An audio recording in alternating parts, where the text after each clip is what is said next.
चला तर आज बनवूया आपण कैरीच्या आंब्याचे लोणचे।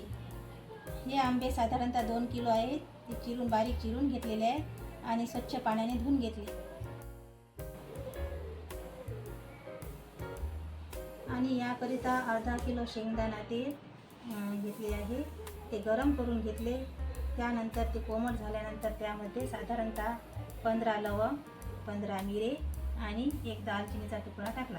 त्यानंतर 1 पाव धने, मोहरी डाळ 1 पाव, सोप 50 ग्रॅम, 50 ग्रॅम कोळंजन, 25 ग्रॅम मेथी दाणा, 2 वाट्या हळद घरी बनवून घेतलेली, 2 वाट्या मिरची पावडर ते पण घरी बनवलेली आणि साधारणतः 2 ग्लास मीठ घेतलेले आहे आणि हिंग पण घेतलेला आहे आपण। यानंतर आपण आता हे तेल हे सर्व साहित्यामध्ये टाकून घेऊया। हे सर्व साहित्य एकत्र करून घेऊया आणि थंड झाल्यानंतर त्यामध्ये ते या कैरीच्या फोडी टाकून आपण हे लोणचं काढून घेऊया।